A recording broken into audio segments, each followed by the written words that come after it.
Listen, you see my... Oh, just stop it. Hey!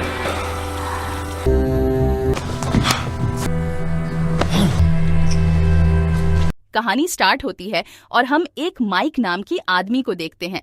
वह अपनी नौकरी की तलाश में एक शहर में आता है। माइक एक मैकेनिक है जो किसी भी प्रकार की गाड़ी को बहुत ही आराम से ठीक कर देता है। माइक एक गैरेज में जाता है पर उसे वहां नौकरी नहीं मिलती। अब माइक नौकरी की तलाश में इधर उधर भटकने लगता है, लेकिन उसे काम कहीं नहीं मिलता। माइक के लिए इस शहर में कोई रहने के लिए जगह नहीं था, इसलिए माइक रोड के किनारे लगे चेयर पर बैठ जाता है। तभी वहां एक निक नाम की आदमी को देखते हैं जो अपनी कार में बैठने के लिए जा रहा था। तभी वहां एक और आदमी आकर निक पर हमला कर देता है और दोनों में हाथापाई होता है। और जब माइक की नजर दोनों पर पड़ता है तो दौड़ता हुआ जाता है और निक को चोट से बचा लेता है। और हमेशा की तरह पुलिस थोड़ी ही देर में वहां पर आ जाती है और निक से पूछताछ करता है। तभी वहां निक की वाइफ डैनी भी वहां पर आ जाती है। निक तो काफी बूढ़ा था और उसकी वाइफ काफी जवान और खूबसूरत होती है। यहाँ निक डैनी को माइक से मिलवाता है और कहता है, मेरी जान इसी ने बचाई है। तभी माइक जाने लगता है तो निक माइक को आज रात खाने पे बुलाता है और माइक भी मान जाता है। तभी हम दूसरी सीन में देखते हैं कि माइक निक की घर खाने पर गया हुआ है। खाने के दौरान माइक बोलता है, मैं एक मैकेनिक हूँ और गांव से शहर काम की तलाश में आया हूँ, लेकिन मुझे कोई काम नहीं मिल रहा है। अगर आप कहीं काम लगवा दे तो मैं आपका आभारी रहूंगा। तभी निक बोलता है, मेरा भी एक गैरेज है और हमें भी एक मैकेनिक की जरूरत है। अगर तुम चाहो तो मेरी गैरेज में काम कर सकते हो। अब माइक के पास कोई ऑप्शन नहीं होता है और माइक मान जाता है। और तभी हम दूसरे सीन में देखते हैं कि निक माइक को लेकर अपने गैराज में जाता है और उसे उसका काम समझा देता है। यहाँ पर निक माइक को एक कार दिखाते हुए बोलता है, ये कार मैंने अपनी वाइफ के लिए बनाया था, लेकिन इसका कार्बोरेटर नहीं मिल रहा है। अगर तुम चाहो तो इसे बना सकते हो। माइक यहाँ पर मन लगाकर काम करने लगता है। माइक गैरेज का सारा काम करता है। तभी हम देखते हैं कि डैनी छुपकर माइक को देख रही है। डैनी को ऐसा कातिल निगाहों से देखना माइक को समझ आ जाता है कि बूढ़े से शायद कुछ नहीं होता होगा। माइक भी कभी कभी देख लेता है और काफी दिनों तक ऐसा ही स्कूल वाला प्यार के जैसा चलते रहता है। देखा देखी डैनी समझ जाती है, लगता है देखा देखी में ही जिंदगी गुजर जाएगी। इसलिए डैनी माइक के पास खुद जाती है और ऊपर से माइक पर गुस्सा करती है कि तुम मुझे मत घुरो वरना मैं तुम्हें यहाँ से निकलवा दूंगी। लेकिन माइक समझ रहा था कि डैनी ऐसा नहीं कर सकती, इसलिए माइक ने भी बात आगे बढ़ाने के लिए बोल देता है कि तुमने इस बूढ़े से शादी क्यों की? तुम इतनी खूबसूरत हो और जवान हो। तो डैनी कहती है, हम दोनों एक दूसरे से प्यार करते हैं, इसलिए हमने शादी कर ली और तुम मुझे इस तरह नहीं देखोगे वरना ठीक नहीं होगा। इतना कहकर डैनी वहां से चली जाती है, लेकिन इसके बाद भी माइक घूरना बंद नहीं करता है। तभी हम दूसरे सीन में देखते हैं निक और माइक को एक साथ शराब पीते हुए दिखाया जाता है और माइक आइस लेने के लिए किचन में जाता है और किचन में डैनी को अकेला देखकर डैनी के पास चला जाता है और डैनी के करीब आने की कोशिश करता है, लेकिन डैनी उसे नहीं रोक पाती है क्योंकि डैनी की जवानी उफान पर होती है। फिर अगले दिन हम निक को देखते हैं जो गैरेज में आया हुआ था। यहाँ पर माइक उससे कहता है उसने उस कार का कार्बोरेटर ढूंढ लिया है। निक काफी खुश होता है और कार्बोरेटर लाने के लिए चला जाता है और इधर दोनों को मौका मिल जाता है और डैनी आज पहली बार रॉकेट से चांद की सफर करती है। अब दोनों के बीच अफेयर शुरू हो गया था। कुछ देर बाद निक वापस आता है और कार्बोरेटर लगाकर कार को ठीक कर लेता है। उसके बाद कार लेकर लॉन्ग ड्राइव पर निकल जाता है। तभी डैनी माइक के पास आती है और कहती है, हमारे बीच जो कुछ भी हुआ है वह हमारी एक गलती थी और यह गलती हम दोबारा नहीं करेंगे क्योंकि मैं अपने पति को धोखा नहीं देना चाहती। और उसी रात निक और माइक दोनों को एक साथ शराब पीते हुए देखते हैं। निक बहुत ज्यादा पी लेता है और माइक कम लेता है क्योंकि माइक को था आज रात फिर डैनी को अपनी रॉकेट से चांद पर पहुंचाना। अब निक पीने के बाद वहीं पर सो जाता है। इसी बात का फायदा उठाकर माइक डैनी के कमरे में जाता है और चांद पर जाने के लिए रात भर सफर करता है। यहीं पर डैनी माइक से कहती है, अगर मेरे पास बहुत सारा पैसा होता तो अपनी पूरी जिंदगी तुम्हारे साथ गुजराती।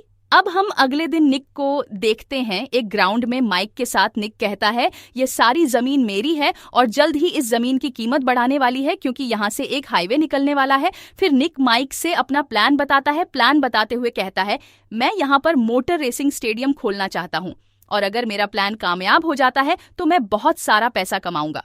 फिर अगले दिन माइक डैनी को लेकर वही ग्राउंड में आता है और ठीक वहीं पर खड़ी होकर निक का सारा प्लान डैनी को समझता है। ये सुनकर डैनी माइक से कहती है, अगर हम दोनों को साथ रहना है तो इसके लिए हमें निक को रास्ते से हटाना होगा।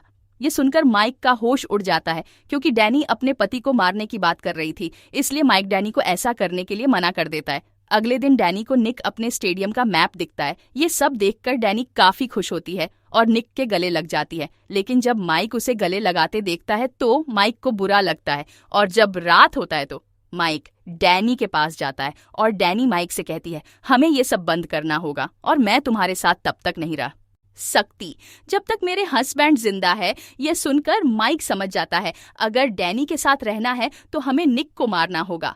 अगले दिन दोनों गैरेज में आते हैं और निक को मारने का प्लान बनाते हैं कि हम लोग उसकी मौत को एक एक्सीडेंट दिखाएंगे। माइक रात भर नहीं सोता है और निक के बारे में सोचता है और काफी परेशान भी होता है। तभी हम दूसरे सीन में देखते हैं कि निक काम करते रहता है और डैनी आकर लिवर को खींच देती है, जिससे निक के ऊपर गाड़ी गिर जाती है और निक की मौत हो जाती है।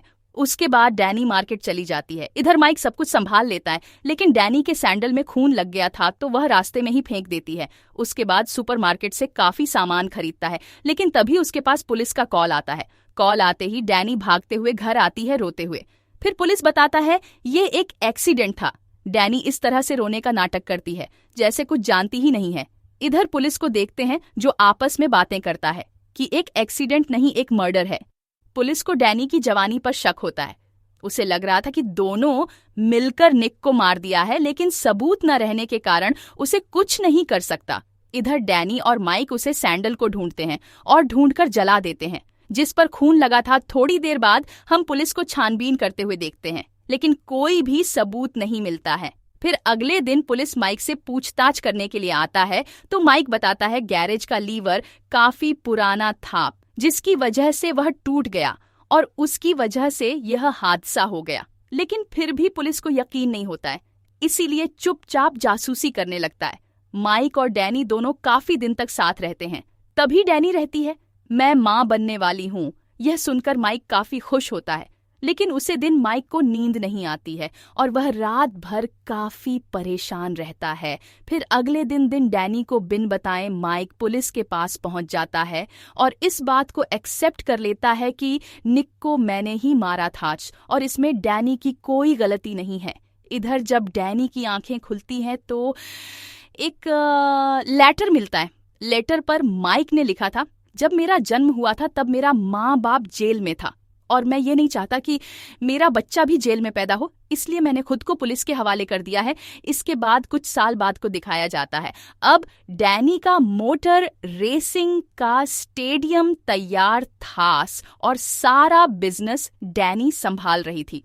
इस बिजनेस में काफी फायदा भी हो रहा था। वहीं दूसरी ओर हम माइक को देखते हैं कि वह जेल में है और डैनी अक्सर उसे अपने बच्चे की फोटो भेजती है, जिसे देखकर माइक खुश होता है। इसके बाद हम डैनी को देखते हैं, वह अपने ऑफिस में बैठकर काम कर रही थी। यहाँ पर हम देखते हैं कि डैनी अपनी असिस्टेंट से उसके बच्चे की फोटो ले रही थी। यहाँ पर हमें मालूम चलता है कि डैनी कभी प्रेग्नेंट थी ही नहीं और ना ही उसका कोई बच्चा है। दरअसल जो फोटो माइक को भेजती है वह उसका असिस्टेंट का बच्चा है। तभी हम डैनी के पास एक लड़के को देखते हैं। यह वही लड़का है जिस पर शुरुआत में निक पे हमला किया था, क्योंकि ये दोनों का अफेयर शुरुआत से ही चल रहा था। यहाँ पर हम देखते हैं कि माइक एक मोहरा बनकर ही रह जाता है, इसलिए हर कोई जानता है कि लड़की पर कभी भरोसा नहीं किया जा सकता है। इसी के साथ मूवी यहीं पर समाप्त हो जाती है। अगर ये कहानी आपको अच्छी लगी हो तो प्लीज चैनल को जरूर सब्सक्राइब करें।